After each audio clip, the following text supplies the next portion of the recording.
We have a clip from one of the stars of Blackish, I think the TV show that came to my attention. It's a crazed clip. Her name's Jennifer Lewis. Jennifer Lewis, and I find this time we're living in sort of it's mind warping what people think. But this is her take on. I saw this earlier. This is her take on Trump, and then later she went on to explain that he was going to round up black people. Which I enjoy. I don't know how it works. I don't know how practically it works to round up black people, put them where, and then I don't know what you get out of it, but this is her on a podcast. As soon as he takes the oath, he will have generals walk down the steps of the Capitol. He will take a hammer and break the glass where the Constitution is, and he will tear it up in our faces. And say, now, I'm the king of the fucking world. Hold on, pause it for a second. Of the world. I've said it a million times, my favorite part of life is not the person who's crazy, it's the person who's next to him going, instead of, what? What are you, fucking nuts? Zerlina, yes, we know her from MSNBC. Oh, my God. Sorry, go ahead. Faces. And say, now, I'm the king of the fucking world. Of the world. The world. You will bow down, bitches. He will punish everybody that didn't vote for him. Let me tell y'all how I know this shit. I know it because I know what mental illness looks like. All right. Clearly you do. She found a mirror. Yeah. That mania is unstoppable.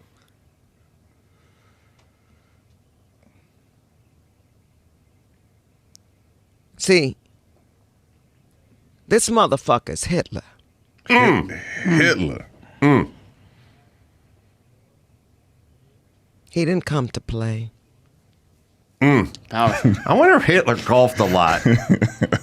I never saw any footage of him golfing, so I don't know. Just that alone, you can't compare anyone to Trump who doesn't golf a lot. Yeah, between that meth and whatever Hitler was doing, I don't think Trump is doing that. Okay, so now it's comical. Yeah, it's insane. And it's insane. And you go, oh, this bitch is crazy. But on the other hand, you go, well, her brain has been poisoned. I mean, every time she turns on MSNBC or CNN, she gets fed a steady diet of racist society and systemic racism and target on your back and people hate you because you're black.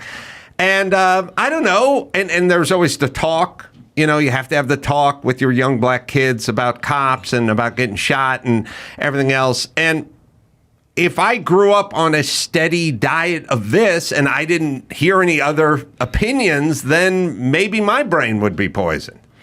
Well, if she was 13, I'd say maybe that makes sense. That's a grown woman. She grown. She been around for a long period of time. Donald Trump was the president at one point. It's not like we don't know what he would do as president. He didn't tear the Constitution when he was the president for the first 4 years he served. So, I mean, how stupid do you have to be to even believe half of that? I mean, just even if you believed it, or even if CNN told you or whatever news network told you that, how do you walk that out in your mind as something that can actually happen? You think he can tear like the Constitution is only valid if it's on a piece of paper. So somebody tear it, they could just eradicate the Constitution. That just makes no sense whatsoever. Rounding up people and saying, making people bow down to him. I mean, he got investigated for the first 3 years of his career. His attorney general was MIA. He had recused himself. I mean, everybody turned on him. Donald Trump did not have it easy in 4 years. Where is the dictatorship in the Hitler-esque mentality or even the way to present that in the United States of America? It just doesn't exist. The lady is nuts. Do you have the quote, by the way? Yeah, so speaking of various minority groups, she also added, that motherfucker will have us in camps because we sat our fat asses on the couch. Oh, you didn't vote. Right. And then because you didn't vote, then Trump got elected, and then he's going to make camps. Yeah. And so about, obviously, I feel like the black community is waking up to the extent that you can only lie for so long before something's got to come out the other side. Like, you can only talk so much about what you're going to do for a community and nothing happens before that community starts to wake up and kind of go, maybe nothing's coming out the other end. I think that's true. You would hope that more people would wake up sooner. I don't think the Democrats have ever done anything for black people, ever. And even the things that they're proposing is irrational. There's no way they're going to give reparations. If you gave every black person, 40 million black people in America, give or take, you give everybody $1,000. I mean, you're probably in like $1 trillion in debt in the country. Where are we going to get it from? Are you telling me that the ancestors of black people who have paid taxes all these years are going to pay reparations to black people? It's completely stupid to think that they can do it anyway, but the promise is a dead promise that they're never accomplishing. They say to black people, we're going to change the inner city and we're going to make the rich people pay their fair share. That's never going to happen. Rich people are never going to pay what they call fair share of taxes. Then they would have to change the tax laws, and then they wouldn't be able to take advantage of the same laws. Yeah, well, see, I think the whole thing is fundamentally flawed. Like saying, hey, group who isn't doing well, I'm going to give you a bunch of free shit. No. That does not work. I mean, there's a story, and I'll butcher it a little, but there were folks, natives, I guess you would say, back in the day, and they lived on Bikini Island. And they're just an indigenous tribe group of people who lived on this island. And, they hunted and they fished and they did what you do. And they were kind of lean and mean because you had to be. And then the United States said, we want to test an atom bomb and we want to see what it does to an island. So they said, we're going to move you all off this island. We're going to pack it up. We're going to move it off. And we'll move you to another island. And then the people from Bikini Island went, well, I don't know. That's our island. What do we get out of this? And they said, oh, well, we'll set up some pool tables and give you some beer and we'll give you some guaranteed income. You won't have to work or anything. We're going to blow up your island. We'll move you over there. They all just got fat and got diabetes. They all became alcoholics because they didn't have to go hunt every day and fish every day and live every day. So just the notion of giving people free stuff in terms of helping them along. If I said, if you had a 25-year-old son who was struggling and he has a little bit of an addiction issue and alcohol and he's not really motivated and whatever, and I said, oh, I'm going to help him. I'll give him $500,000. As instead, everyone would go, that's the worst idea ever. He's just going to do worse. Right. So that's the micro version of free shit. Everyone understands the nepotism and the babies of the rich guys all just sliding into addiction and, and beyond. If you do it for a whole group, you're going to hurt the group. Freebies are, it's really an irresponsible, dangerous game to play with groups. And the groups that do the best are the groups who don't consider themselves a group. Right. And never say to the politicians, what's in it for us? It's always the ones who just put their head down and go to work. Right. The problem with the black community is they look at themselves as a group, and then they anoint leaders who are interested in cashing checks but not really helping them. As a matter of fact, if they help them, then they're kind of out of a job if the group gets better. And then they just perpetually talk about what they're going to do for the group. And while they're talking about what they're going to do for the group in a positive way, they have to sprinkle in a lot of negativity about what the other group wants to do to that group if we put them in charge, and they're going to hurt that group. The reality is you're an individual, you can do whatever you want, make some hay while the sun is shining, and everyone get to work. That's the only message that should ever be given, but it's a constant group thing, and it's hurtful. I think pride is hurtful. I think we talk way too much about race and identity and groups. And by the way, the groups could be LGBT, whatever. You could be lesbian, you could be trans, you could, whatever. All the groups that get broken off, nothing ever happens, always promises to help them, nothing comes out the other end.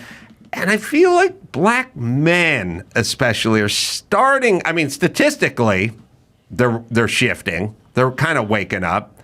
And it's kind of happening. Yeah, I agree 1,000%. Because not just I agree because I feel like it, like you said, you're referencing the polls and statistics are showing that black men are increasingly leaving the Democrat Party and waking up to what's going on, which is exciting to a certain degree. You know, when you go back to the group thing, unfortunately in America, there's this group of black people, right? And they hate each other and they kill each other and they rob each other and they pull each other down. But yet they still claim to be a group. And Right. then they have people who are detached from the group that just happen to look like them representing the group. And those people want nothing to do with the group. They just leverage the group to make money. And they make as much money and they have as many grievances as they can. And they never care about what's happening with the group. Someone outside the group or within the group that rise out says, stop babying these people. Hold them accountable, tell the truth, educate them, and I would say inform them that you don't have to be a group anymore to make it in America. That person, which would be like a person like me, you get Sean, you're Uncle Tom, you're working for the white man and all of the above. I can show them my lifestyle and say, look, I'm an example of what I'm trying to tell you. It is irrelevant. And it's unfortunate that that is perpetuated. The Democrats know that the ignorance is pervasive and they just attack it because emotions are something that people connect with more so than facts and reality. I often wonder, are these news outlets hypnotizing people? I got to do more research on this because, there's a level of hypnotism, which means that, we think of the general hypnotism where you have the little pendulum swinging or whatever, the little thing, and then a person is hypnotized, you tell them go left, go right. I wonder, is there some of like a micro hypnotism or a smaller level of hypnotism, like a first phase hypnotism, which means that a person is kind of being hypnotized. They still are functional, but in their subconscious, it's just downloading this information. And if they keep going to these news outlets night after night, they're in this constant state of like a soft hypnotism. And they can't, and that lady can't, she actually believes that. Maybe, that's what I think. She believes it, but if you said to her, are you a homeowner? And she said, yeah, like a nice place in Sherman Oaks. I go, all right. If Trump is elected and he walks down the steps and takes a ball-peen hammer to the Constitution and then tears it in half and rounds up black people and puts them in a camp, I will give you an island in Bermuda. You can trade that house, but if he doesn't, I got to take your house. She wouldn't do it. No. It's like when Cher and all the other blowhard celebrities go, if Donald Trump is elected, I'm moving to Canada because I don't want to live in the United States with this guy in charge, right? There's always 10 prominent blowhard celebrities who make that proclamation. And by the way, it's coming soon. We only have another few months before Cher and all the other idiots get on board, make this proclamation. Then what happens? Trump gets elected and they go right back to their state in Malibu. Right. And they never go to Canada. So do they believe it? I don't think she believes it. It's hard to tell. It's hard to tell because there are people who struggle, and I think it should be diagnosed. Trump derangement syndrome. Yes. Some people really, and you can confront her and make the same scenario that you just said. She would probably say, yeah, I'll do it. Yeah, I agree to it. And then, of course, it never happens, and then she hides off in the night. I wonder, Adam, do people... because I think that we're right on the conservative side. I think that we're right. I think that we have evidence and facts to back up our genuineness. I think these people are nuts. They're crazy. They hate God. They hate America. They hate the Constitution. Oh, they hate their dad. Exactly. That's the main thing. Because they don't know him or he was a terrible whatever. one. They hate their dad, and then everyone becomes a fill-in for their dad. Right. So God. Trump is just a caricature. He's like built in the lab as the dad all these people hate him. Right. That's all. Big, blowhard, hair, the whole thing. He's like literally, this is like a social experiment. If Trump looked like Dustin Hoffman, I don't think they'd be out of their mind. He's literally a cartoon character of the man. Yeah. He is the man. And they rage against the man. And he's the ultimate the man. Yeah, that I can see that happening, but it's definitely something. It's not something where we're just projecting this. These people are nuts. They're insane. I think Joe Biden is completely mindless. He's not adequate to be the president. He's probably got a slight level of dementia going on. His policies are terrible. I don't think he's running anything in the country. But I wouldn't compare him to Hitler. Yeah. No. Nobody would ever say anything like that on the side of reasonableness. I mean, the guy can be stupid and he can destroy America through policy and the lack thereof enforcing border security and things like that. But I would never go so far to say he's going to destroy the Constitution and put us in internment camps and whatever the case may be. So do they really believe it? Are they being ultra superfluous? It's almost impossible to know. Yeah. Well, it's called a syndrome. Yeah. And it's called deranged. Right. And they got it. And first you have to be a narcissist. That's the part I figured out. You won't get it if you're not a narcissist. There are plenty of people just go, I'm not voting Trump. I disagree with this, whatever he has to say. But they're not insane. Right. You have to be a narcissist to be insane. That's how it works. Yeah, it's interesting. And it's also the thing that's interesting about these people with their proclamations is they can be wrong 1,000 times in a row, and it does not slow their roll for the 1,000th and first time they're going to go out and make another proclamation. And I got this through COVID. I got everybody up there on MSNBC and Sanjay Gupta and Anderson Cooper and Don Lemon. All these assholes were wrong all the way through, every step of the way. They got everything wrong, and then went out there, bold-faced, stared into the camera lens, and went for it again. Yeah. And never backpedaled, never did a thing where, you're sitting at a blackjack table and you get dealt you get 13 and 14 dealt to you like 5 times in a row, and the dealer's showing a face card, and at some point you got to get up and go, don't look at me. When someone goes, I got 16, he's got a face card, should I hit? I just go, don't, you're talking to the wrong guy, because all I got is everything wrong at this table. Right. They never did it. They plowed forward. They made proclamations that were 100% wrong over and over and over again, never apologized, never backpedaled, never stopped, and it did not slow them up at all. No. They went 3.5 years of Russian collusion, ended up being wrong, didn't slow the roll at all. Because to them, the ends justify the means. So they feel that they can do anything, and they just keep moving the goalposts because they need the end result to be what they want it to be. Just like these idiots that I see wearing masks still to this day. I mean, a lady in the airport had 3 masks on. And I'm like, at this point, you are just insane. But what happens is she bashed all of her family, told people they couldn't come over the house, you can't see the grandkids, and they bludgeoned people all this time. And then now everybody knows that it's bullcrap, but they cannot let that go because they hold on to that memory of crapping on people all this time. And the same thing happens with Russia collusion. People remember how they gave the middle finger to their grandmother because they thought she was a right-wing extremist because she said there's no evidence of Russian collusion. And they instead of being humble and having the emotional intelligence to say, I probably should apologize, they can't. It would just ruin their whole reputation and their whole being to say, I'm sorry, I was wrong. And this happens. This is the Trump derangement syndrome development. There are people that I know that they messed up. Even your boy, I want to say your boy, you probably don't like him, The Rock. The Rock came out with his bald head and made a proclamation that he's going for Joe Biden because he's going to change America. And then the man now is saying, I'm not endorsing him. Do you like the way that America's going? I don't. I think it's going wrong. Just say I messed up. Well, to be fair, and to show that The Rock really doesn't have any dignity, he's just licking his finger, figuring out which way the wind was blowing.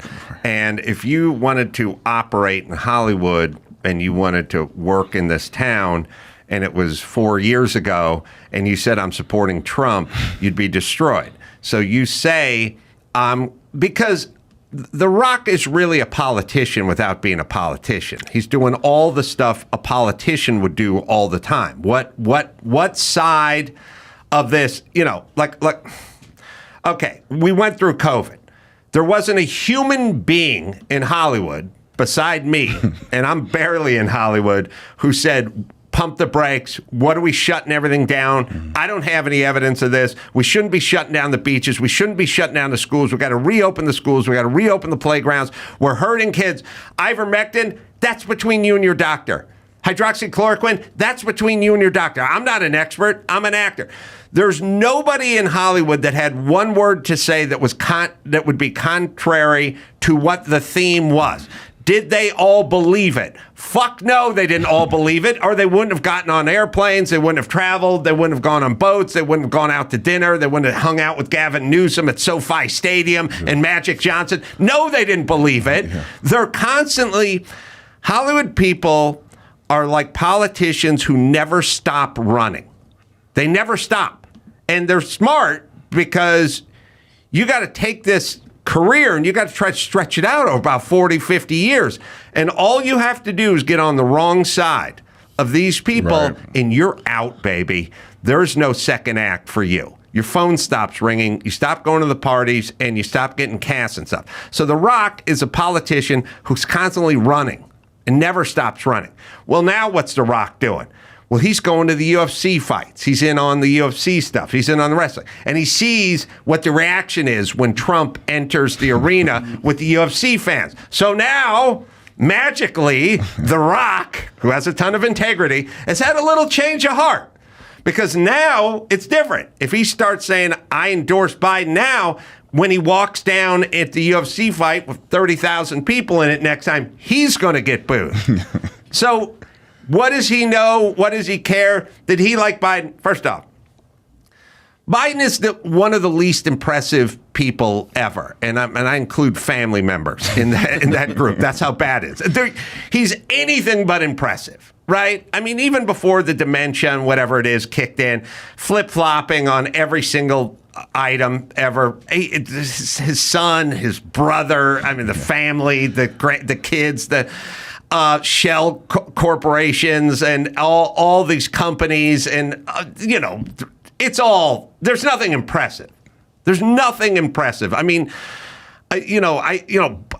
Obama said he was a fuck up. Other guys have said every single foreign policy he's ever made has been wrong. Like, he's not impressive. So why are you that? Why is The Rock? The Rock is an impressive guy.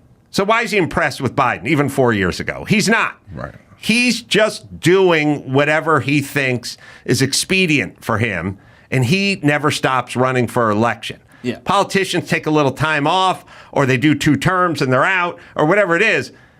The Rock's been running for election for 30 years, and he's got another 20 years to run for election. So he's a lifer. He's a lifer, so go ahead.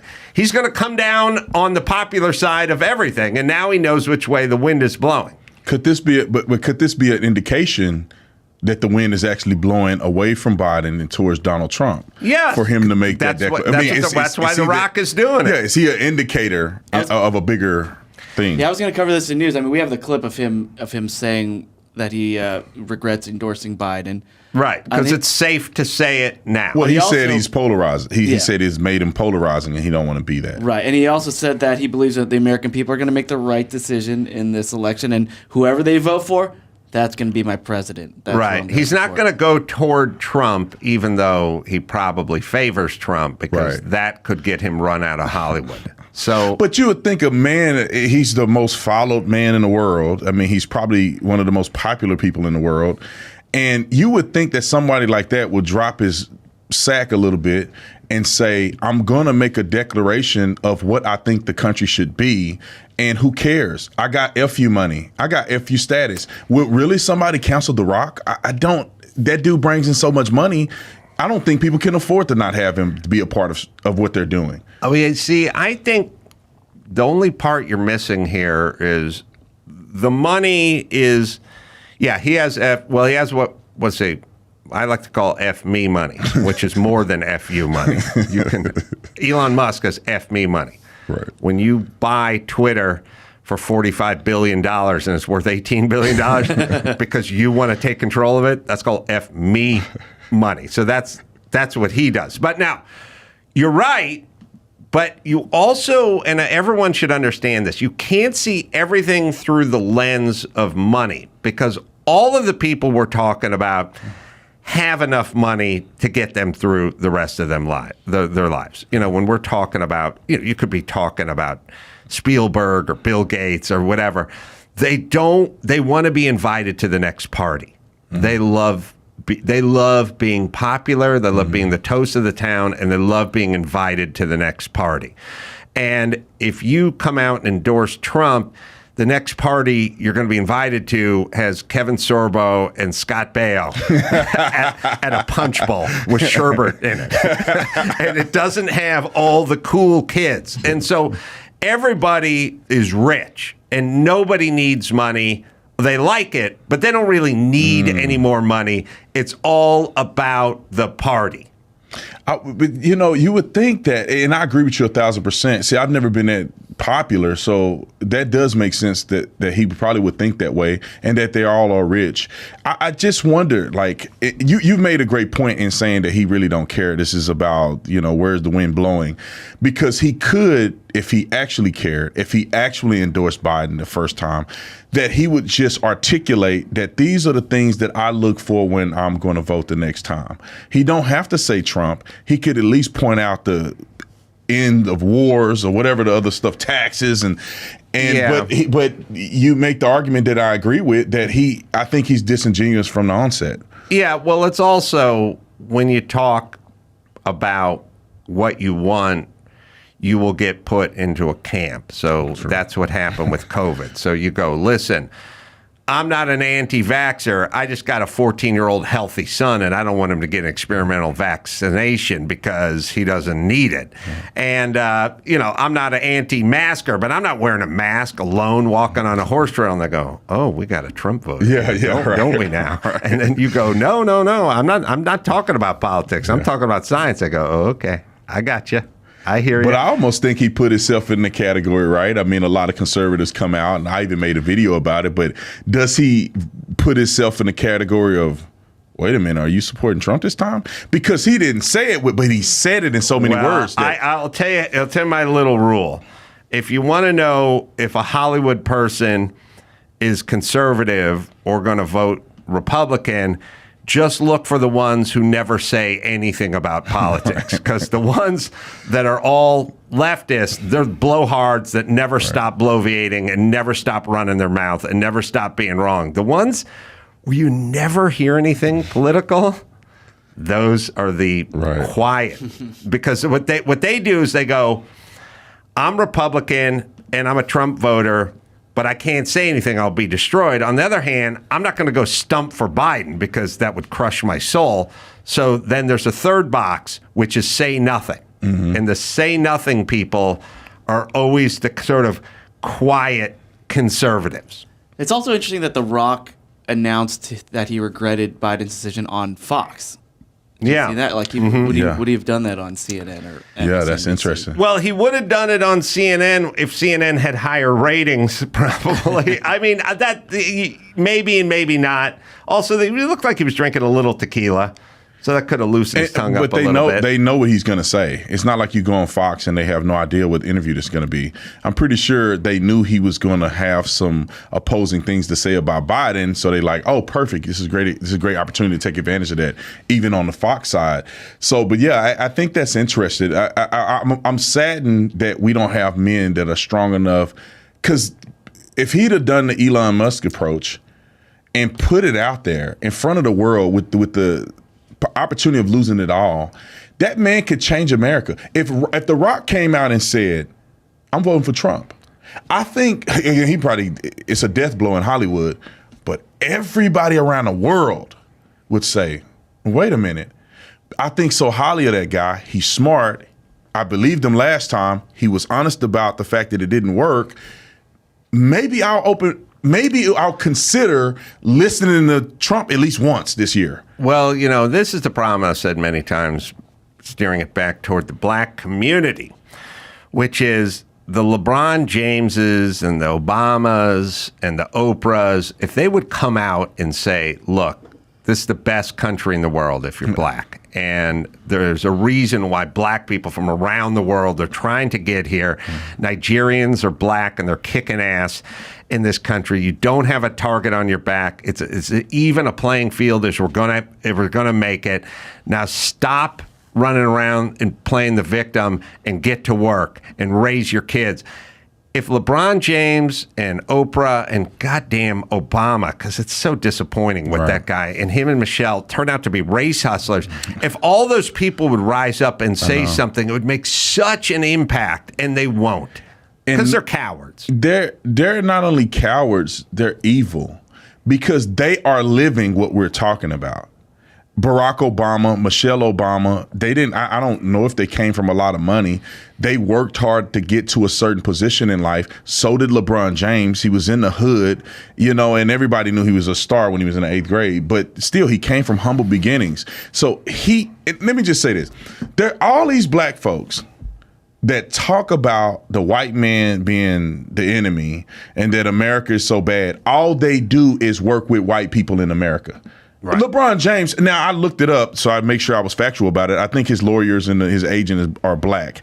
But are you telling me that he's not doing business with white people? He don't have to. He's so rich, he can pick the biggest and brightest blacks and raise them up and only do business with black people. But the dude know that that's not going to make him successful as it would if he opened the realm up to work with anybody. And that's every black person. Every successful black person is either in behind the scenes or in front of the scenes working with white people. When you had BLM and the dumb lady who was running BLM, I wanted to call her a lesbian, but I'm not going to do it. But she ended up taking money and buying real estate. Where would she buy real estate? She didn't go to Atlanta. She didn't go to places where it's in Maryland, where it's primarily black. She went to the whitest areas that you could possibly think of to spend that Black Lives Matter money to do it. Topanga Canyon. They're so disingenuous. I know. And listen, Adam, you're 10,000% right.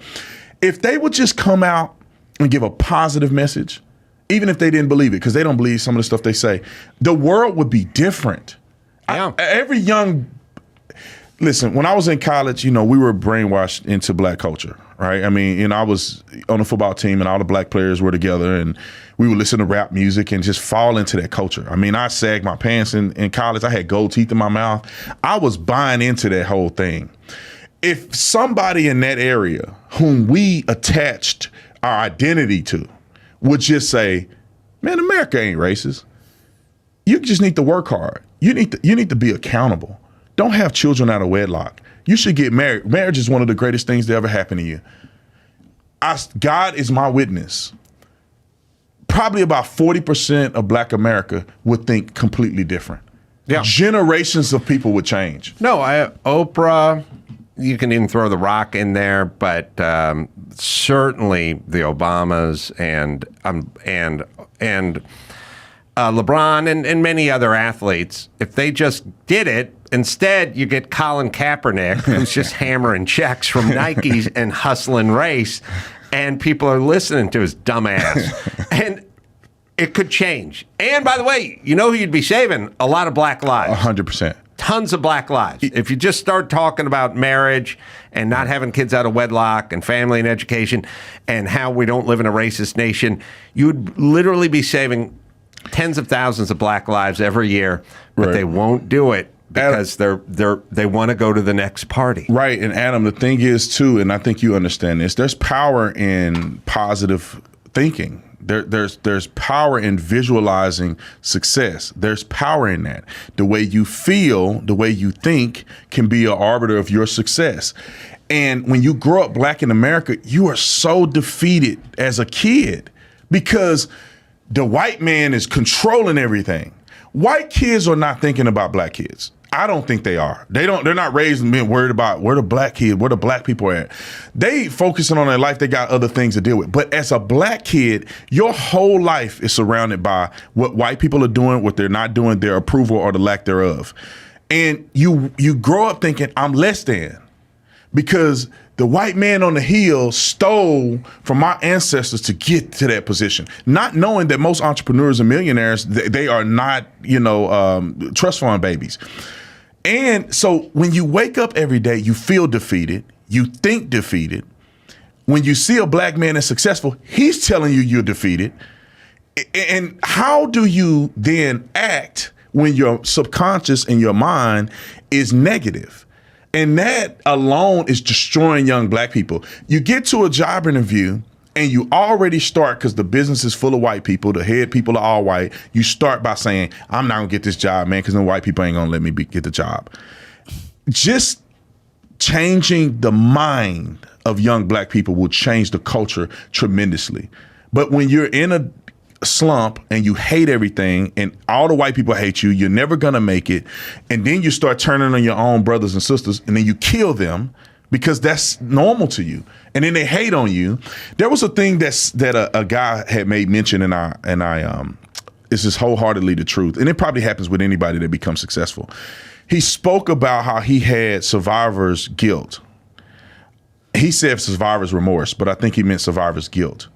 When he left the hood and made a lot of money, he felt bad because he left all his people behind. And he would go back, and when he said he would destroy himself in order to fit in. So he would take drugs, and when he was high and he was losing it, the people in the hood loved him.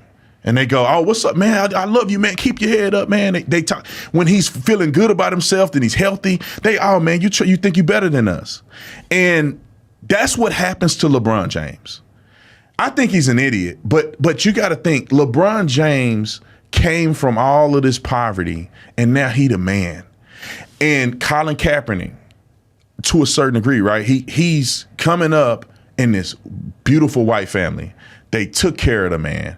They gave him everything he needed to be successful. He almost won the Super Bowl when he had a fresh haircut like mine. Mm-hmm. And then what happens? He dates this black girl that brings out the black side, and then he has survivor's guilt, meaning I don't even care about my own people. I left them. I'm only addressing my white side. And now he got to overcompensate. Now he got to be extra black and grow his hair out because he's abandoned his own roots. And that theology and mentality is hard to overcome. But I'm hoping that over time, with people like myself and other black, Larry and other black people. Larry Elder. Yeah, Larry Elder. Not Larry Bird. Yeah, not Larry Bird. Different dude. No, he's interchangeable to me. Yeah, I know. It's just so, I guess I'm so disappointed in the Obamas. I just feel like they could have made such a difference, and they got elected, and then they got the hustle, and they went to becoming race hustlers. And it's just, but the question could have made such an impact. The question is why. So it's not so much as they did it. It's like, why would they do it? You know, why wouldn't they? They know that they could have been the change that America needed. Well, we thought that they were going to be the change that America needed, because it's not a race thing, but also it did take down the defense mechanism of most people in America, saying, look, some of those who felt that America was racist, okay, now they're not. Right. Some people that felt that America wasn't racist, but we kind of needed to right the wrongs or make it clear that everybody has opportunities in this country. That was a statement. I cried when Obama got elected. As a young black man, I was like, wow, there's black in the White House, black family. And I did not realize that he was the worst thing that ever happened to race relations. And you look at the statistics, race relations dropped from 2012 to 2013 and on. It's just been declining. Yeah. And it's because of these fools. Well, in part. What I've always said is we lived under this myth that we lived in a racist country, and all the hustlers and the LeBron Jameses and the Oprahs and all the aforementioned Al Sharpton, Jesse Jackson, that's the hustle. MSNBC, CNN, that's their entire business. And then the second we elected a black president for a second term especially, Val went, okay, we got to go into overdrive now, because this is flying in the face of our message. We're saying this is a racist country, and we just elected a black president. Yeah. Now, it wouldn't work for any country. It wouldn't work in Indonesia if you said, oh, they hate Moroccans in Indonesia, and then they elected a Moroccan president. You'd go, well, that doesn't feel like they're that racist against Moroccans in Indonesia. So we screwed with their theme. And they, like any good business people, they had a meeting and they hit it. They came back harder. You know what I mean? They basically said, sales of Coca-Cola are dropping off. Coke for dinner, Coke for breakfast. You know what I mean? Like that's when Coke for breakfast came along. Cereal for dinner, says Kellogg's. You know what I mean? They started hitting it real hard because people were looking around and they're patting themselves on the back and they're going, I guess we're not that racist a country after all. And all the hustlers went, oh, whoa, our business is drying up. Our theme is going to hell in a handbasket. Now let's triple down. So find me some tape with some black man getting punched by a white cop or whatever, and let's go to town on it. So all we did is ramp it up. Right. Because the people that are setting the narrative couldn't let go of their narrative, and their theme was in jeopardy because we elected this guy for 2 terms. All right, we need to take a quick break. We got some news. We'll come back with Brandon Tatum. The Officer Tatum Show. It's on YouTube, and we'll do all that right after this. In the spirit of Murrow, Jennings, Cronkite, here's another great moment in local news. A former Fort Wayne mayor is getting some national attention. Thousands of people voted online to name the new city-county building in his honor. But that probably won't happen because of his name. News Channel 15's Don Austin is here to explain. Well, Heather, Mark, the people voted, and the top pick so far with more than 10,000 votes is the Harry Balls Government Center.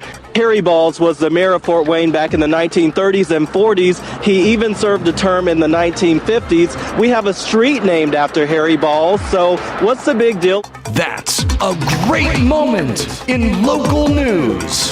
Now, back to the Adam Carolla Show. Brandon Tatum is hanging out. The Officer Tatum Show's on YouTube. And I forgot you were safety in college, and then there's Jack Tatum.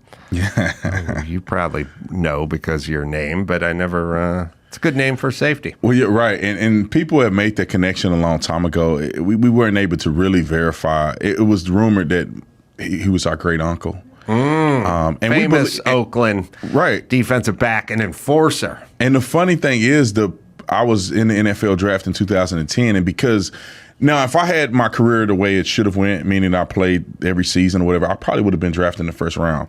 That's how great of an athlete I was. However, I didn't play at all in college, but I was still in the NFL draft because I was such a great athlete. The Oakland Raiders were the team. Why didn't you play in college? I got hurt my redshirt sophomore year. I had a terrible attitude, and I think my coaches were slightly lunatics. They weren't good coaches, man. They didn't know how to really formulate talent. We had so much talent that they didn't play certain people, and it was a whole host of things. Some of it was my fault, though, because when I was a freshman, I came from Dunbar High School in the hood, and I had such a terrible attitude, and I did not know how to receive coaching. So the coaches weren't like players' coaches. They were just cuss you out, MF you every day, get in your face, yell at you, get the f out of here, and it was just a bunch of chaos. And I couldn't handle that. I was like, and my dad don't even talk to me like this. What y'all? And I want to fight the coaches and stuff, and that started me off on kind of like a bad trajectory. And then I got hurt my sophomore year, season in the injury in the 3rd game, and I was in a doghouse ever since. Although I was probably the greatest athlete on the team. With that being said, in 2010, even though I didn't play much, I think I played a couple special teams, Oakland Raiders were going to draft me. They told my agent that they were going to draft me. And so that would have been really cool if I could have went to the Oakland Raiders as a safety, in the legacy of Jack Tatum. And I was much bigger than him. And I don't think that big a guy. No, but he'll hit you. Yeah. And I could hit, but Jack Tatum was on another level. I mean, he paralyzing people. You couldn't do that today in today's game. Yeah, he paralyzed Darryl Stingley. Yeah, which was horrifying. But yeah, preseason. Back in the day, Ronnie Lott, you come across the middle, they're gonna put you to sleep. There's a lot of Chuck Cecil. Yeah, a lot Chuck of those Cecil. guys. All right, we got some news. Yeah. So there's this L.A. restaurant. I don't know if you've been there. It's called Perch. It's on a rooftop on the Pershing Square building. So a lot of people are concerned with them because they just added a new surcharge to their bills, 4.5% for a security fee. Yeah. And, People are upset about this because they're saying, look, we have to do it. We're on a rooftop. We need extra security here. They're not saying exactly why, but they're just saying we have multiple floors on our restaurant. We need the extra security, and you got to pay it. Well, everything that we do and everything that goes wrong gets just passed along. So when they go, we're going to raise the minimum wage to $20, and we're going to have this, and we're going to have free this or low, it's like, yeah, all right. Then whatever the business is, they'll just pass it. Right. They just pass it along. You know what? Okay. Let me tell me what you guys think of this. I was going to Vegas last week, and I was at the Burbank airport, and I went by Guy Fieri's kiosk, and I bought a turkey sandwich. Those pre-made turkey sandwiches. Prefab turkey sandwich. The turkey. You know what they need? They need a little microwave to get it to room temp, because when it's cold, when sourdough bread gets cold, it tastes shitty and it gets chewy. You need to just bring it up to room temp. But anyway, turkey sandwich, a bag of chips comes with it. Perrier, bottled Perrier, $30 and like 29 cents. They're worth $30. All right. Then when I go to check out, it's just a kiosk in the airport. It's just a stand, and a guy's just standing there. Punch the thing in. 18%, 22%, 25%. No 0, no 10%, no 20, just 18, 22, like 25%. Now I'm just standing there. And also, Officer Tatum will get my... You know what I used to tell my ex-friend David Allen Greer? I'd say to him all the time, for every person that is racist in this society, there's 1,000 people bending over backwards trying to be nicer to black people to prove we don't live in a racist society. 100%. So I'm just standing there staring at the blackjack, and if that's a redheaded dude, you get nothing. Yeah. But it's like, oh, shit. So...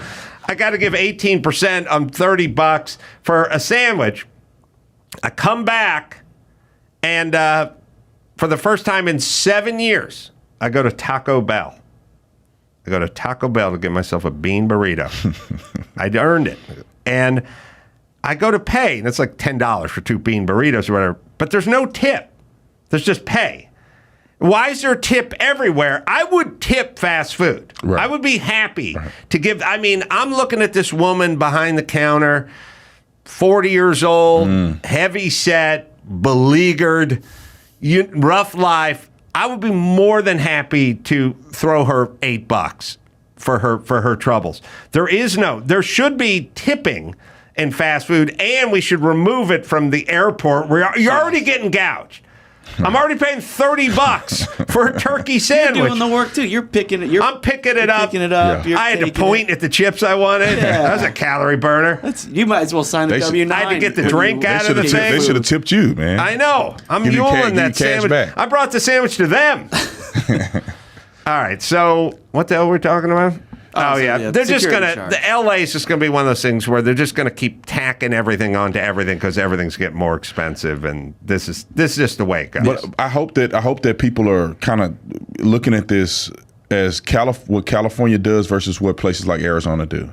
You know, let me bring my own gun, and then you don't have to charge. Matter of fact, I should get like 20% off if I come in here with my gun, because I'm going to save some lives if something goes south. So I think that people should understand that. We talk about this all the time in the economic sense, is that they're going to pass the money down. There's no way if you knew how much they were bringing in and you calculated 4% of that, that's way more than it costs to have security there, potentially. So what are they really using the money for?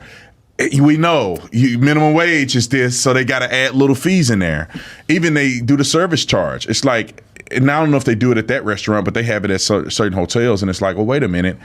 I kind of like when they do the service charge, because I don't feel like trying to pull my money out and do all this. But some people, the service is better than others. So maybe I want to give more than 20% to this person. I agree. This is all part of my money's invisible thing. All the Apple Pay and all the scan this and all that, they just keep tacking on little bits and pieces.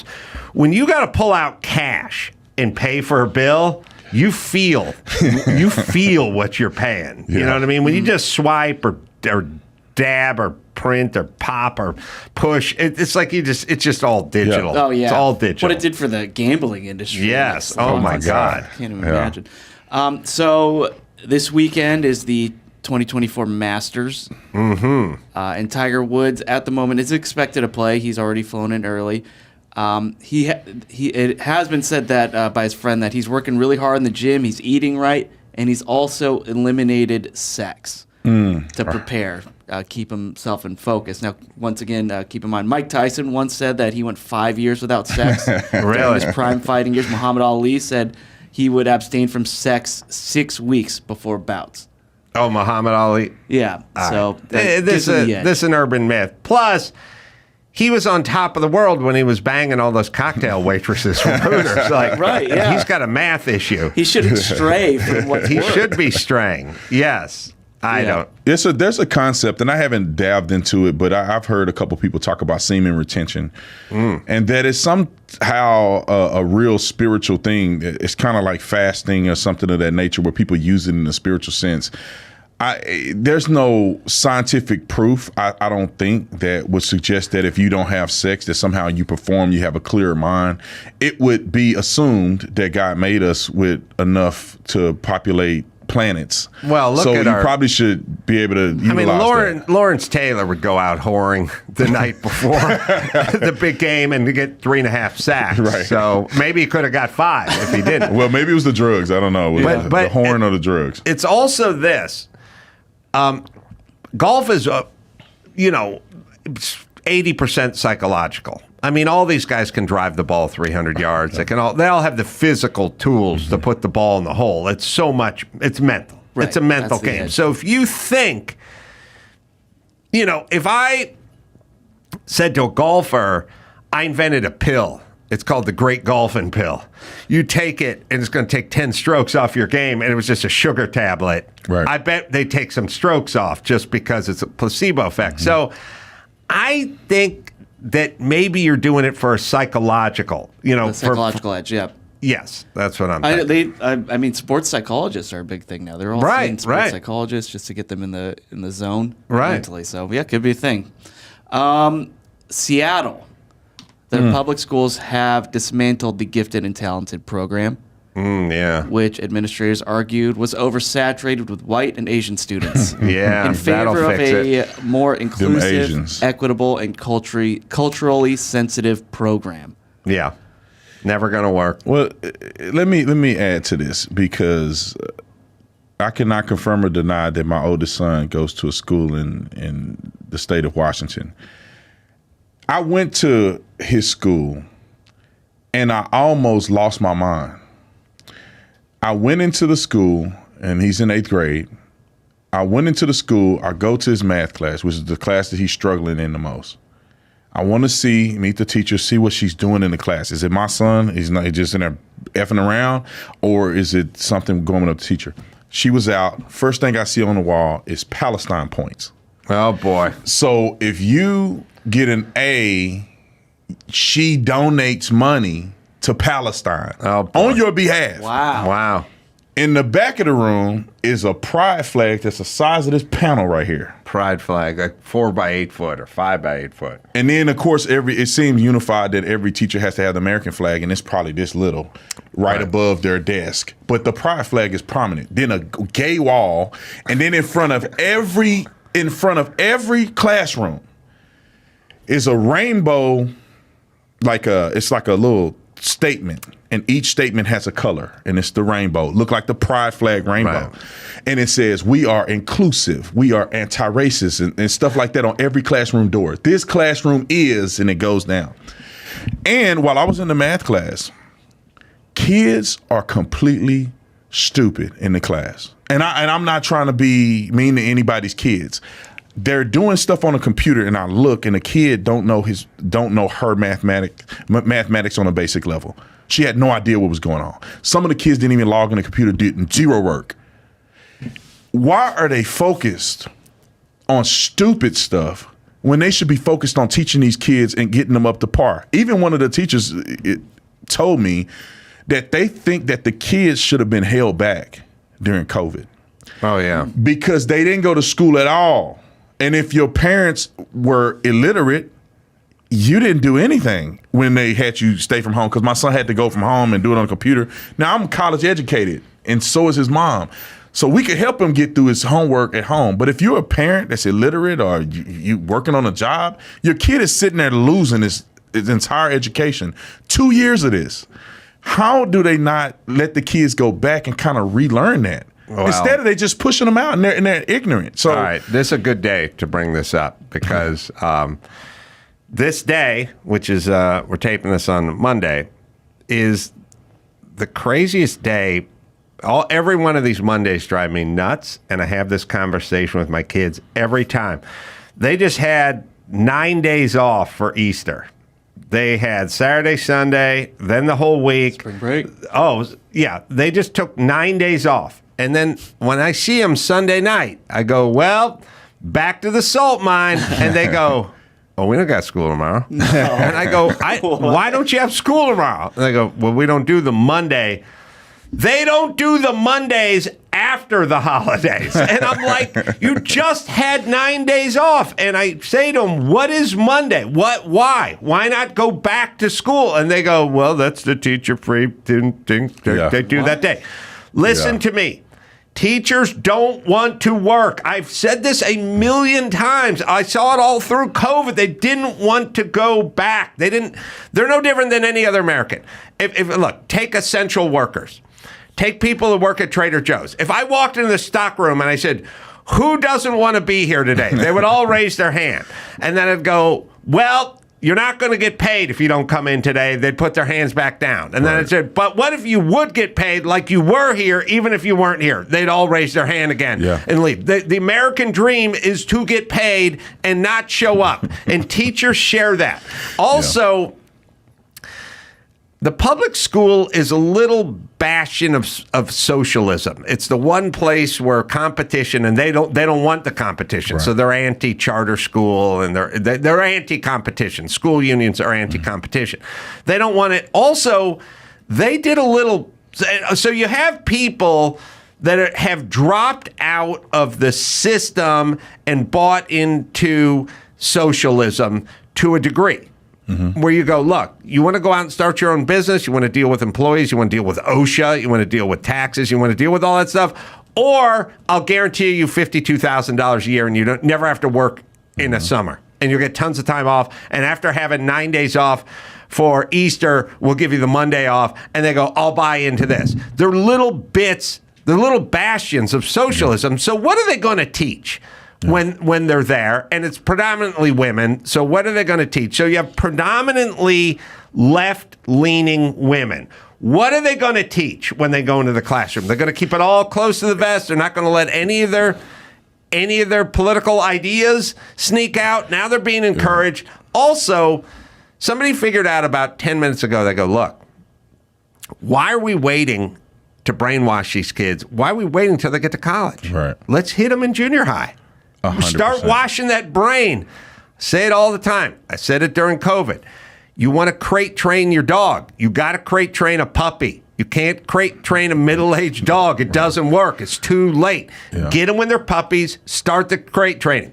That's what's going on. That's why you're seeing all the flags and all this stuff. And then, as far as the test scores go, don't worry about that, because when these kids start failing, we'll just eliminate the test scores. We'll call it racist, or we'll get rid of the system altogether, and we'll all be fine.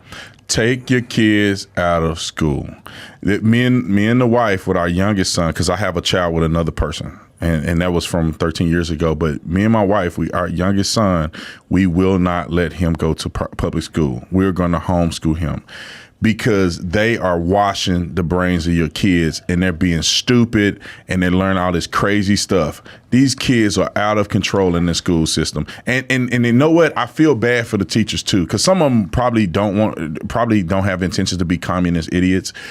They are getting bludgeoned in the school. The kid come to school and just tell you, I'm not doing anything. Right. And they can't do nothing. Right. Shut up, lady. You can't tell me what to do. You're not my mom. And they be on his phone. And the teacher got to say, I have to disrupt the education of everybody in here and accommodate to this one kid that don't have a daddy at home. Right. This is what the school system is. Like when I was in that class, the teacher didn't say anything to anybody, man. I almost said something. I was like, oh, hold on, man. Log into your computer or you're going to be an idiot when you grow up. And this guy was just, oh, you didn't log in yet? Listen, we're 40 minutes into the class. Well, they've also decided that, again, it's a death knell. of a group. They go, well, black children are being disproportionately disciplined and expelled, so let's just get rid of that. Right. Which all it does is hurt the kids. All it does is hurt the teachers. All it does is hurt the kids that are trying to learn. Right. This notion, I always say, or I just started saying, it's like you have a defective airplane, an airplane has problems, and you blame the ground for the accident. Right. Okay, you can blame the ground all you want. You can go, well, if the ground didn't exist, then the plane would never hit anything. But you're never going to solve the problem of this defective plane if you're blaming the ground. Right. And that's what they do. Everything is backwards. So it's like, there's too many people being arrested. We'll defund the police. Right. And there's too many kids being suspended of color. Well, then stop suspending kids of color. And there's too many kids of color and males of color in prison. Well, then don't put them in prison. Like, okay, then get rid of the ground. Right, it's really what you're saying. And all it turns into is a shit show. It never works. There's no math where it can ever work. You getting rid of test scores or advanced programs or whatever because there's too many Asians in there because their families are intact and they focus harder on education, that'll never fix the problem. What's happening is this constant re-election theology, right? You have people that are just running for getting hired or appointed, and so they don't care about actually taking the time to fix the problem. They want to get the numbers right so they look good to get the position. Because if you're a police officer and you're a police chief, Mayor Adams or one of these other people that are leading, what they would do is, and I'm saying Mayor Adams being the mayor, what they're doing is saying it's better for us to change how we classify burglaries. Because therefore, if we change the classification for burglaries, then therefore the numbers will show less burglaries. Or we don't arrest for burglaries if it's over a certain amount, or whatever the case may be, or theft over a certain amount. Right. So, or under a certain amount. You do that so your numbers are down. Then you can tout and say crime is down in the city. That's not the way it's actually happening. Crime is up. Cops are just not arresting anybody. They're not prosecuting anybody. Where is the numbers going?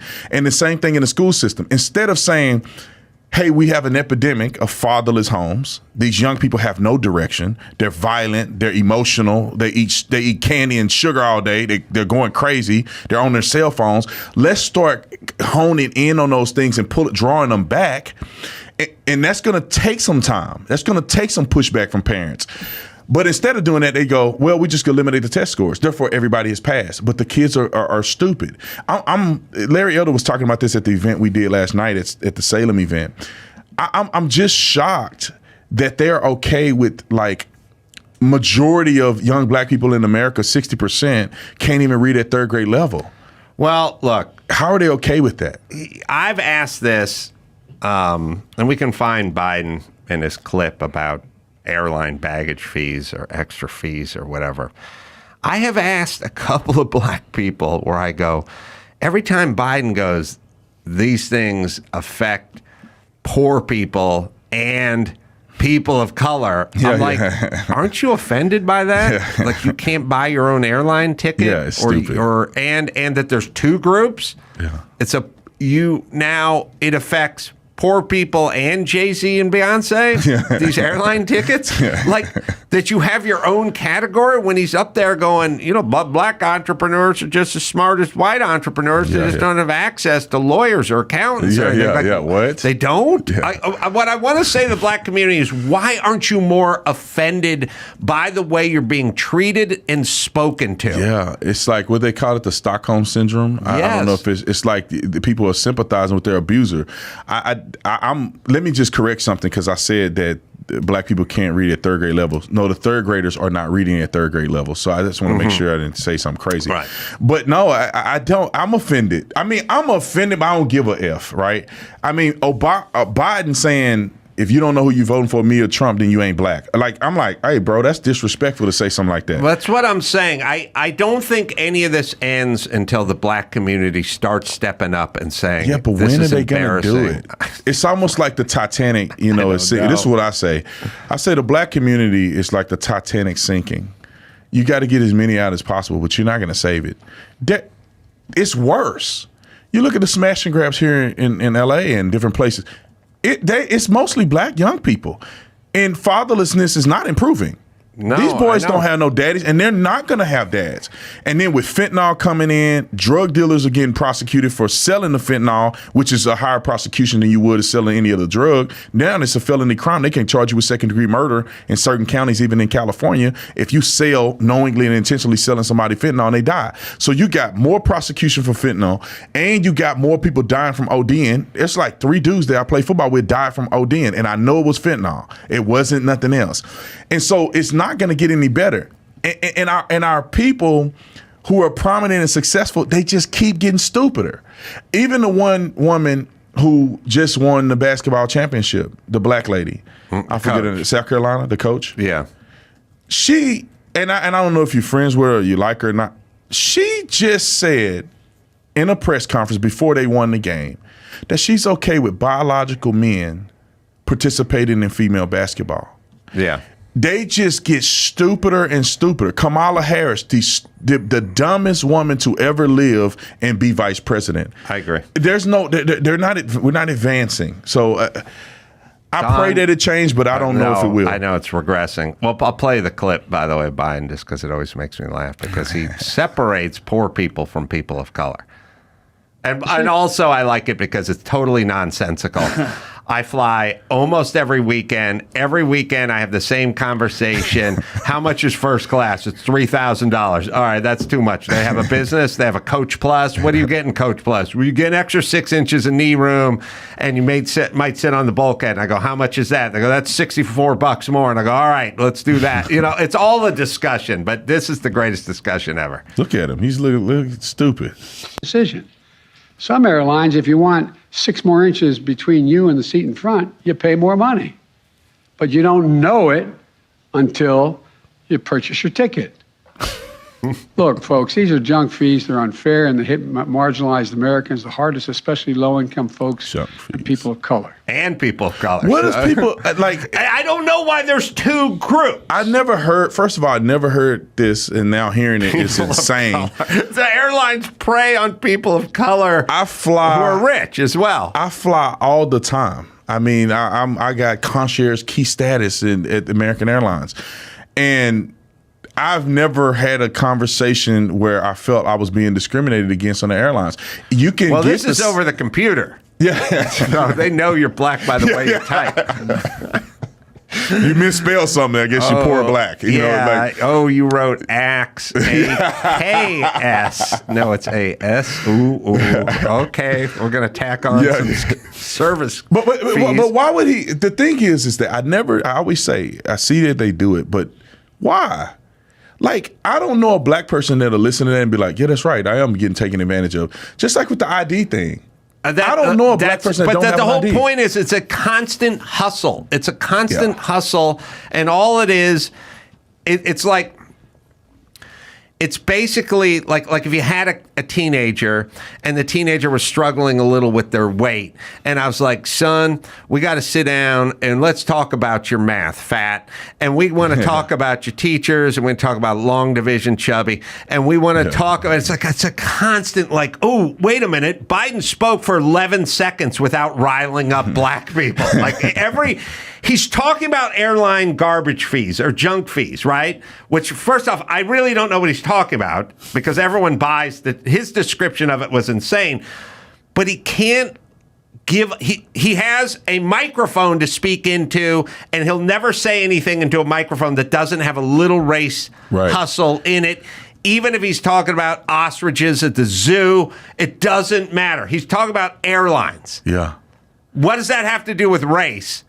Yeah. And then why would you separate poor people from black people? Right. As if it's like, now you can say he's all a race hustler. 100%. You can say all poor people. That would make sense. People that are low income. Well, but then where does the black people come in? It's like him. Here's what this old fool's saying. He's going, look, you order ice cream, you order 1 scoop, it costs $1.50, but you offer 2 scoops, and then that costs $3, and this disproportionately affects poor people. It's like, Well, no shit. Everything hey, asshole, a parking ticket that's $61 disproportionately affects poor people than it does Elon Musk or Bill Gates. By the way, gas at $5.50 a gallon disproportionately affects poor people too, Joe. But yes, everything that costs more disproportionately affects poor people, because if you make 20 grand a month or you make 2 grand a month, you shall be disproportionately affected by the exact same burger charge of $16. Right. But then you go, and black people. Yeah. And now you're into some weird racist zone, and you're calling American Airlines and Delta Airlines racist, essentially. Exactly. And you're living in some sort of weird world where somehow they know what your race is when you're booking tickets. Online. All right. Insane. Brandon, I'm sorry, you got me fired up. Got a whole second half of the show go with that. So I went down to the Reno Automobile Museum. The National Automobile Museum. I talked to the great Leno, Jay Leno. I talked to Nell Newman, Paul Newman's daughter. And then James Cox is the guy who got the role. Just announced a tour of... I have until look at the poster.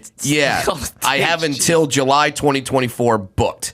I'm doing theaters. I came in here to plug the Irvine Improv, but they're all sold out. Yeah. But I'm literally going all over the country. So Brad Williams, over 60 dates. BradWilliamsComedy.com. And if you don't think Brad is popular, I'll say this: when you were here, I don't know, 3 months ago. Made this joke about 69ing, and I asked if you pulled a 34 and a half. And, pretty good. And I thought, that's funny. And then I thought, I'm going to try that on stage. Yeah. I did on stage. It gets a huge laugh. Yeah. People do math faster than I thought. Okay. And it gets a big laugh. But it's predicated on knowing that Brad Williams is a little comedian. Oh, you don't say, like, Brad Williams, my dwarf comedian friend?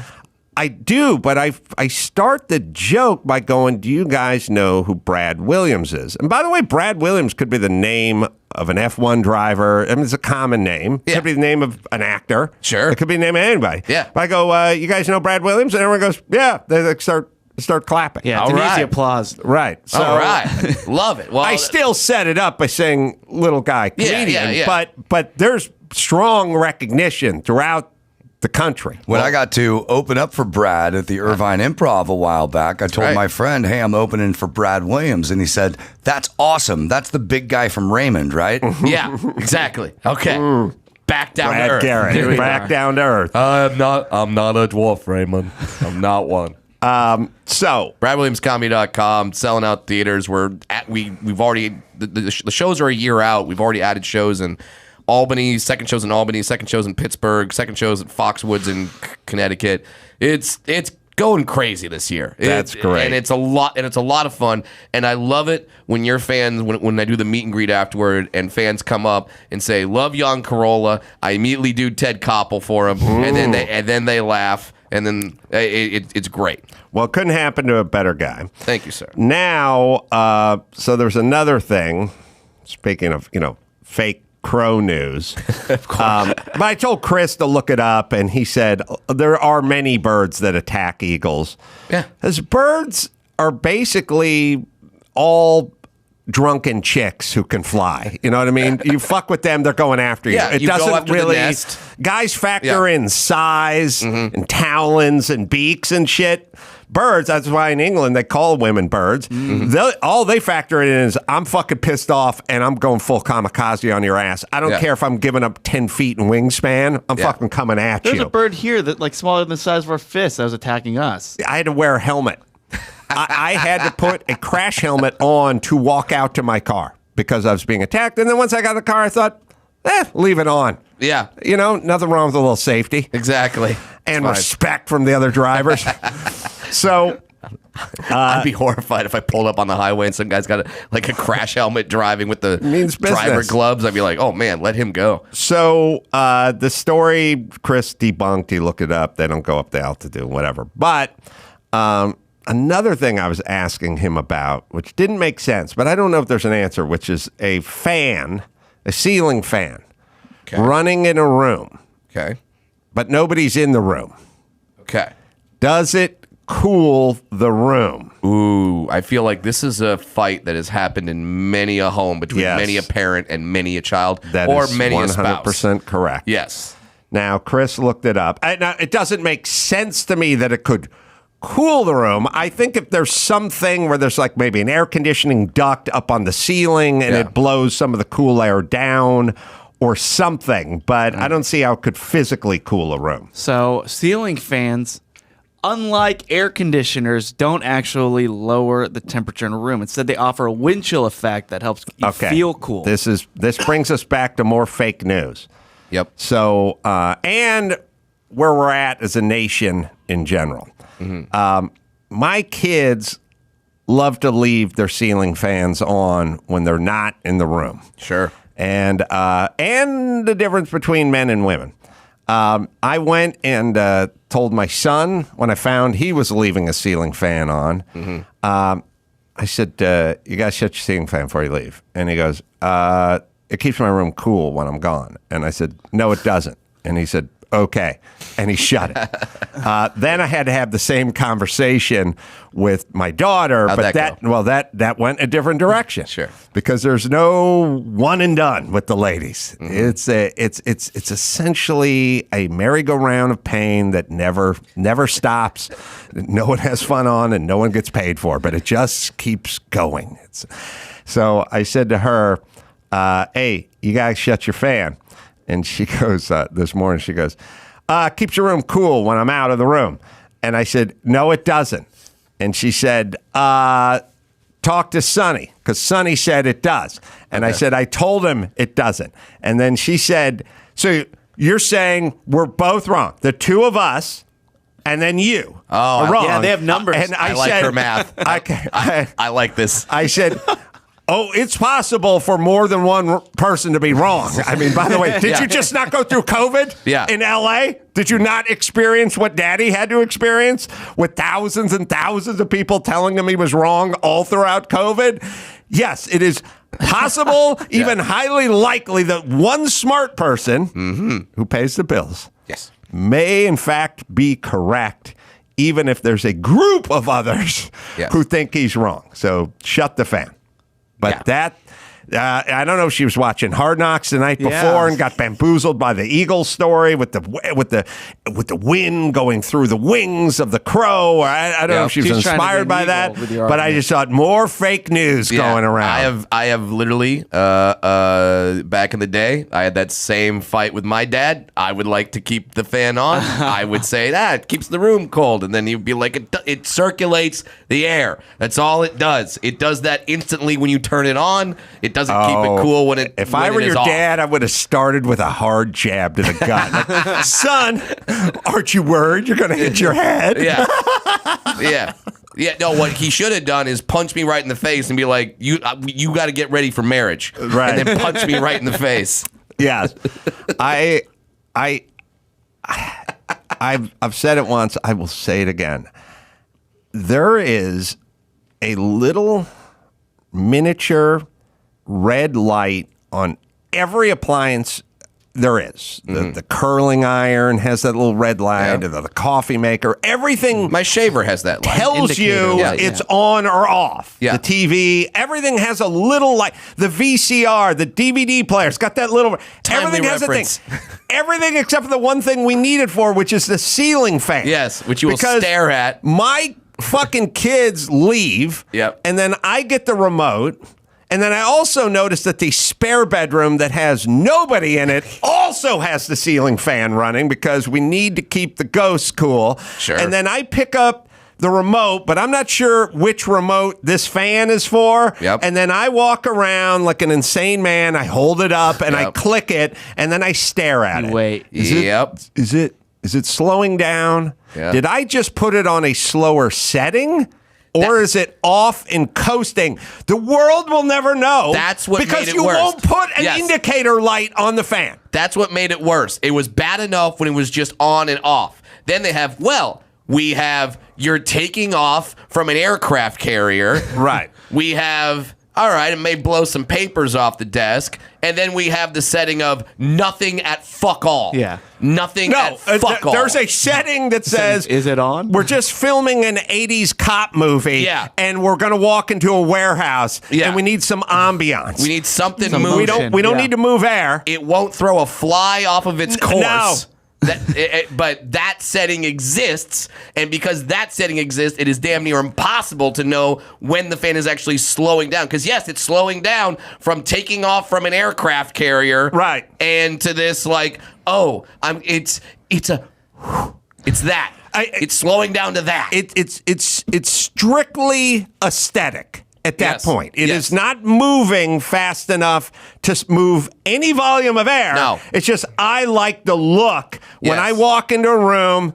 Like, I'll have a guy with a dried ice machine. Yeah. He'll blow a little fog into the air, and then the fan will set the mood, yeah. It's a film noir. You'll wear a duster, and you say, out of all the offices that dame had to walk into that day, why did it have to be mine? They'll use it in any movie from the 80s or 90s where the guy walks into the dark chop shop and he's the undercover cop, and that fan is in the window. Yeah. But it's moving at like 6 revolutions every hour, but that's just moving in the background. That's what we need. And it's also way too dark to work on cars in that shop. It's never lit up. It's always like, I can't really see the fender.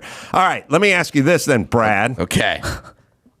An indicator light or just a stick that you could hold up? I have literally. I I'm not trying to height shame you. You don't I'm need not the trying to stick. height shame you. I have extremely long arms. The average height of a residential ceiling is what? 10 feet. 8 feet. What are you, crazy? That's a basketball rim. Yeah. The average height, like an average apartment, residential, nothing highfalutin. It's 8 feet. Mm-hmm. I'm 6'2". I can touch, if I want to know what size the ceiling is, if I can just barely touch it, it's at 8 feet. Yeah. Ceiling fan's down another foot. Yeah. I've many times just reached up and grabbed it and pushed it the opposite way to see if it came back at me. Yep. To see if it was still on. I would just hold it because you can feel if there's pressure going at you. Not when it's going at 1 revolution. Not every time the earth cough turns. at the level of a baby cough. I just give it a little shove and see if it's comes back for more. But here's a question. Okay. First off, all the talk about electric school buses and electric lawnmowers and rolling blackouts, and we don't have a grid that can support electric cars in California. No fan indicator talk. I guarantee you right now, in any given home in Southern California, there's 400 million rooms with a fucking fan going in, nobody home. Yeah. Let's dispense of this wives' tale that it keeps the room cooler, and we'll work the eagle and the crow one in as well. Sure. As long as we're educating people the myths. And let's put an indicator light on that. I mean, when you're telling all these big companies, you can't use the old kind of Freon you were using as a coolant in your air conditioning unit. You're going to have to switch over to some green-based thing that worked and the guy who manufactures air conditioners, like, that's going to cost us. We're going to have to retool the whole factory. Okay. I'm just saying add a little indicator light. That's all. That's it. This is going to go. You'll add $3 to every unit. How did these wives' tales And get how come going? There's none so of them? many of them. I've bought old-timey fans. Yeah. I bought newfangled modern fans. I bought the little ones. I bought the big ones. I bought every fan. Nobody's bought more fans than me. I love a fucking fan. I'm the leading buyer. Home Depot gives me an award every year. It's called the fan base, but it's ironic, but they have a sense of humor. I've never bought one that had a light. Yeah. I've never had one that tells you. How about a little chime that just goes, it's off? No audio. Nothing. Doesn't exist. Does not exist. This would be the equivalent of when they finally put wheels on luggage and everyone went, why the fuck didn't we do this before? Oh, my God. It took them it was like 127 years to put them on a garbage can. As a kid, I just dragged that old galvanized steel, drag it across the driveway. Rusting bottom. Just boom. Okay. So you should put wheels on ceiling fans. Got it. Wheels on ceiling fans. All right, Something. but let me ask you this. Yes. Do you think Big Fan gets together every year with Big Blender. And Big Fan goes, we have a setting on our fan that does nothing. And Big Blender goes, okay, hold my beer. Because we have a setting on our blender that fires everything in the blender out of the top of it. Yes. And you want to talk about settings that are unnecessary. Yes. Your slow setting, that's cute, but ours will fire pina colada mix onto the ceiling. You understand? We have that setting on our blender. Yes. That is and an then option. Big Fan goes, why do you have that setting? Why do you have the Exactly. setting that does? Because we're that fucking good. Yes. We can design a product that has a setting that will fire everything in here out of the top of the fucking blender. Even if you put the fucking top on and throw a bar rag on top of it and lean on it, still some will shoot out the fucking mouth of the thing. It's like, maybe you don't need that. I would like to attend the meeting of Big Blender and Big Fan and just go, perhaps it's 2023, everybody. Remember, maybe we should take that blender and not give it a setting that fires everything out of the top of it. And maybe Big Fan, we don't need the setting that does not move air. And then I will add one more person into that meeting. The guy who did the dashboard lights for cars, who put a dimmer switch on the dashboard lights for cars. So you're at night, so you could brighten all your gauges, or you can turn them down. The guy that put the option to turn them off. Yeah, because I've had that happen to me. I'm like, what? Yeah, I agree. Why is that an option? Why?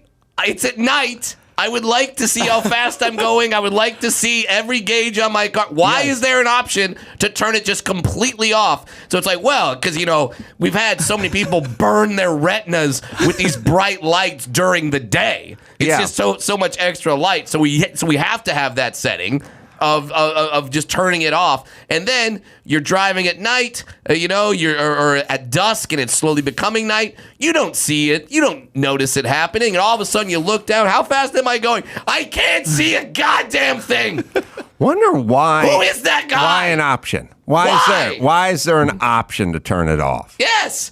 Were there complaints? I guess just in case you're tailing somebody on a country road with no streetlights and you really do not want to be seen tailing them. You're like, you're outrunning the law.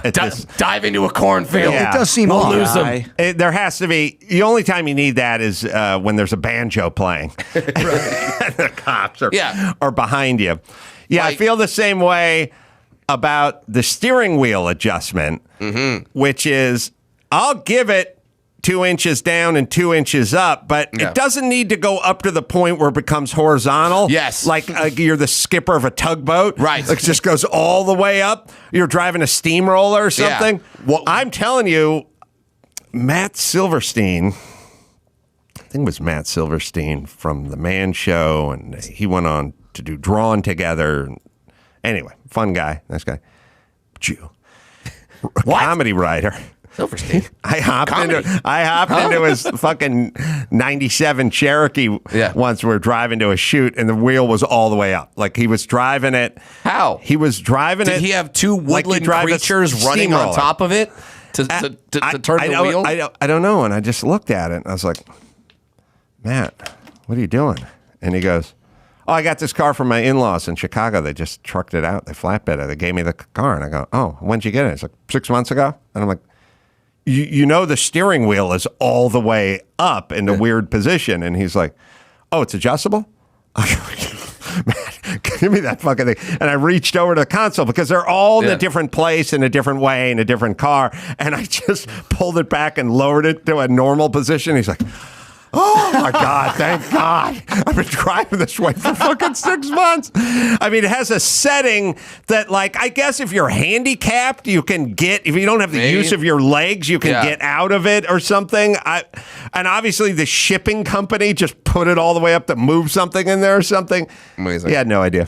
No clue. I would have been suspicious. Like, why Like, did this Jeep can't- design a vehicle where the steering wheel is horizontal? Like my arms have to be at 90-degree angles to steer this thing. Yeah, doesn't sound like the smartest. All right. So we're talking Brad about. just got into a car accident. Oh yeah, I did. That's why you guys sent me an Uber. So thank you. So wasn't my fault on the 170. Oh, right over here, going south, and car stopped in front of me. I stopped in front of her, and then the person behind me, not stopping. Boom. And then I hit the car in front.